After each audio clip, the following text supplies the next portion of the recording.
நண்பர்களே, வணக்கம் நண்பர்களே. எல்லாரும் எப்படி இருக்கீங்க? நல்லா இருப்பீங்கன்னு நம்புகிறேன். மீண்டும் ஒரு குறுகிய இடைவேளைக்கு பிறகு உங்கள் எல்லாத்தையும் இந்த காணொலி வழியாக சந்திக்கிறதுல மிகுந்த மகிழ்ச்சி. நண்பர்களே, இந்த காணொலியில் நம்ம எதை பற்றி பேசவிருக்கோம் அப்படின்னா, சிலந்திகள் உண்மையிலேயே பூச்சிகள் தானா அப்படிங்கிறத பற்றி தான் இந்த காணொலியில் நம்ம பேசவிருக்கோம். நண்பர்களே, சிலந்திகளை இங்கிலீஷில் ஸ்பைடர்ஸ் அப்படின்னு அழைக்கிறாங்க.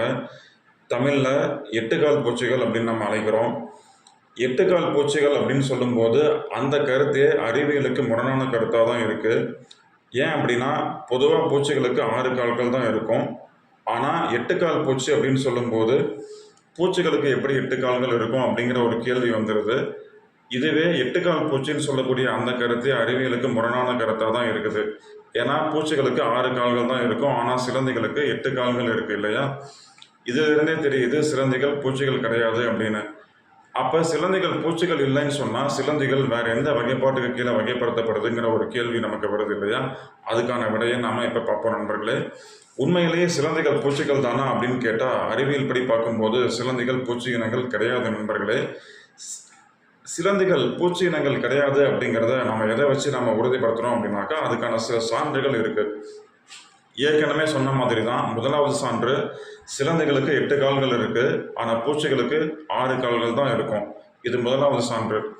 இரண்டாவது சான்று என்ன அப்படின்னாக்கா, பூச்சிகளுடைய உடம்பு 3 பகுதிகளாக பிரிக்கப்பட்டிருக்கும். முதலாவது பகுதி தலைப்பகுதியாக இருக்கும், இரண்டாவது பகுதி கழுத்து பகுதியாக இருக்கும், மூன்றாவது பகுதி வயிற்று பகுதியாக இருக்கும். ஆனால் சிலந்திகளுடைய உடம்பு 2 பகுதிகளாக தான் பிரிக்கப்பட்டிருக்கும். தலை நேரடியாக வயிற்று பகுதியோடு இணைஞ்சிருக்குமே தவிர சிலந்திகளுக்கு கழுத்துகள் இருக்காது. இது இரண்டாவது சான்று. பூச்சிகள் அப்படின்னு சொன்னாலே பூச்சிகள் எல்லாத்துக்குமே சிறகுகள் இருக்கும் பறக்கிறதுக்கு. எறும்புகளுக்கு கூட சில இடங்களில் சிறகுகள் இருக்கிறதா உறுதிப்படுத்தப்பட்டிருக்கு. ஆனால் இது நாள் வரைக்கும் சிலந்திகளுக்கு எங்கேயுமே சிறகுகள் முளைச்சதா உறுதி செய்யப்பட்ட பறவை கிடையாது. இது மூன்றாவது சான்று. பூச்சி இனங்கள் எல்லாமே சில இடங்களில் தாவரம் உண்ணக்கூடிய பூச்சிகளாகவும் இருக்குது, சில இடங்களில் ஊன் உண்ணக்கூடிய பூச்சிகளாகவும் இருக்குது. ஆனால் உணவு முறை அடிப்படையில் பார்க்கும்போது சிலந்திகள் எல்லாமே ஊன் உண்ணிகள் மட்டும்தான். எந்த சிலந்திகளும் தாவர உண்ணிகள் கிடையாது. பூச்சிகளுக்கு உணர்விகள் அதாவது ஆண்டனாஸ் இருக்கும், ஆனால் சிலந்திகளுக்கு ஆண்டனாஸ் கிடையவே கிடையாது.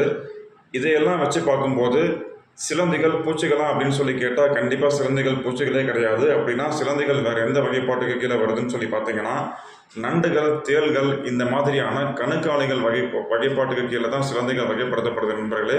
அதனால் சிலந்திகள் கண்டிப்பாக பூச்சிகள் கிடையாது. சிலந்திகள் எல்லாமே கணுக்காலிகள், அதாவது ஆர்த்ரோபோட்ஸ். நன்றி, வணக்கம்.